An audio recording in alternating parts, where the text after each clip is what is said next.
Breaking news Bapatla జిల్లా కర్లపాలెంలో ఒక రాజకీయ పార్టీకి చెందిన వ్యక్తి దళిత కులానికి చెందిన వ్యక్తిని కొట్లాడారనే ఫిర్యాదుపై సినీ రచయిత కోన వెంకట్పై ఎస్సీ ఎస్టీ అట్రాసిటీ కేసు నమోదైంది. కోన వెంకట్తో పాటు మరికొంతమందిపై కేసులు నమోదయ్యాయి. కర్లపాలెం ఎస్ఐ జనార్దన్ పై కూడా కేసు నమోదైంది. ఎస్ఐను సస్పెండ్ చేస్తూ జిల్లా ఎస్పీ వకుల్ జిందాల్ ఆదేశాలు ఇచ్చారు. పోలీసు అధికారులు సిబ్బంది ఎన్నికల నియమావళికి అనుగుణంగా విధులు నిర్వహించకపోతే కఠిన చర్యలు తప్పవని జిల్లా ఎస్పీ చర్యలతో నిరూపితమైంది.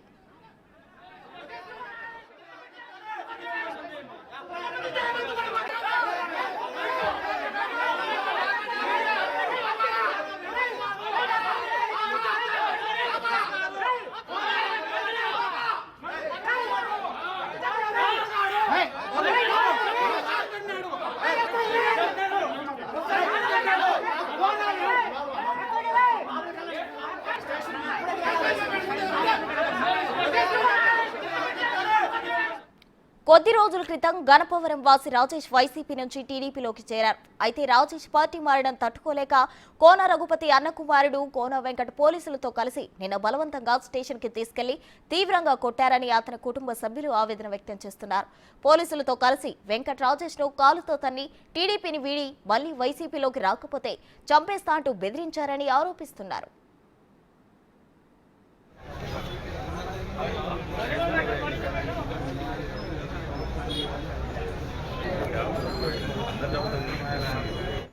మరిన్ని వివరాలు మా ప్రతినిధి సాయి శంకర్ అందించడానికి సిద్ధంగా ఉన్నారు. సాయి శంకర్, చెప్పండి. అయితే దళిత యువకుడిపై దాడి చేశారు అని చెప్పి కుటుంబ సభ్యులు అయితే ఆరోపిస్తున్నారు. అయితే టీడీపీ వైసీపీకి మధ్య జరిగిన దాడిలో పోలీసులు కూడా ఇన్వాల్వ్ అయినట్లు తెలుస్తుంది. అయితే పోలీసులు ఆల్రెడీ ఎస్పీ సస్పెండ్ చేయడం జరిగింది. దీనికి సంబంధించిన ఓవరాల్ డీటెయిల్స్ ఏంటి సాయి శంకర్?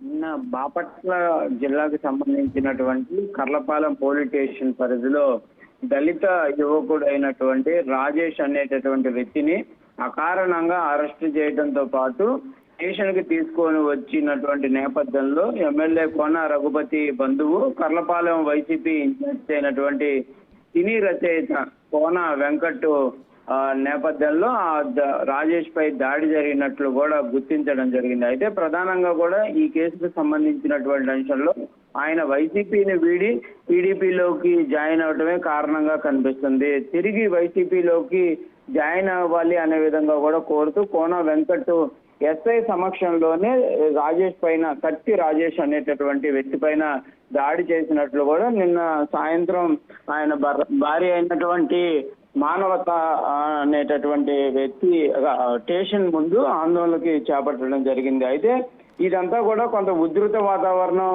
అర్ధరాత్రి వరకు కొనసాగినటువంటి పరిస్థితి ఉంది. ఈ నేపథ్యంలో కత్తి రాజేష్ కి సంబంధించినటువంటి బంధువులంతా కూడా కర్లపాలెం పోలీస్ స్టేషన్ ముందు కూడా ధర్నా నిర్వహించడం జరిగింది.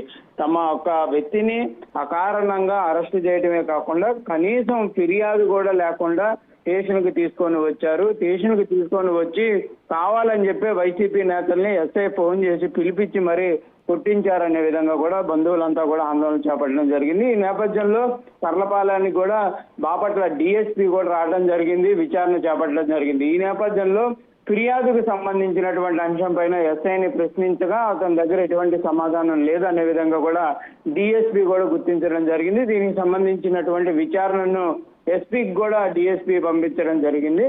పూర్తి స్థాయిలో విచారణ చేపట్టినటువంటి ఎస్పీ కర్లపాలెం ఎస్ఐ అయినటువంటి జనార్దన్ పైన సస్పెన్షన్ వేయడం జరిగింది. దాంతో పాటు ఎవరైతే దళిత యువకుడైనటువంటి కత్తి రాజేష్ పైన దాడి చేసినట్లు కోన వెంకట్ ను కూడా గుర్తించడం జరిగింది. అతని పైన కూడా అట్రాసిటీ కేసుకు కూడా నమోదు చేసే విధంగా కూడా పోలీసులు ముందుకు వెళ్తున్నటువంటి పరిస్థితి ఉంది. ఏదైనప్పటికీ మాత్రం నిన్న అర్ధరాత్రి వరకు కూడా కర్లపాలెం పోలీస్ స్టేషన్ లో ఉధృతి వాతావరణం కొనసాగినటువంటి నేపథ్యంలో కేంద్ర బలగాలు కూడా కర్లపాలెం పోలీస్ స్టేషన్ కి పెద్ద ఎత్తున చేరుకోవడం జరిగింది. మొత్తానికి మాత్రం ఎవరైతే కత్తి రాజేష్ బంధువులు డిమాండ్ చేసినట్లు కోన వెంకట్ పైన అట్రాసిటీ కేసుతో పాటు ఎస్ఐ పైన ప్రస్తుతం సస్పెన్షన్ వేటు పడినటువంటి నేపథ్యంలో కత్తి రాజేష్ సంబంధించినటువంటి బంధువులంతా కూడా తమ ఒక ఆందోళన విరమించినట్లు తెలుస్తుంది. అయితే ఈ అంశంలో మాత్రం క్లియర్ గా టీడీపీ కూడా ఒకే అంశాన్ని డిమాండ్ చేస్తుంది. కావాలని చెప్పే టీడీపీలో చేరిన వారిని వేధించే విధంగా కూడా వైసీపీ ముందుకు వెళ్తున్నటువంటి పరిస్థితి ఉంది. ఇటువంటి రానున్న రోజుల్లో జరగకుండా కూడా పోలీసులు అయితే చర్యలు తీసుకోవాలనే విధంగా కూడా టీడీపీ అభ్యర్థి అయినటువంటి వర్మ కూడా డిమాండ్ చేస్తున్నటువంటి పరిస్థితి ఉంది. Right, thank you Sai Shankar.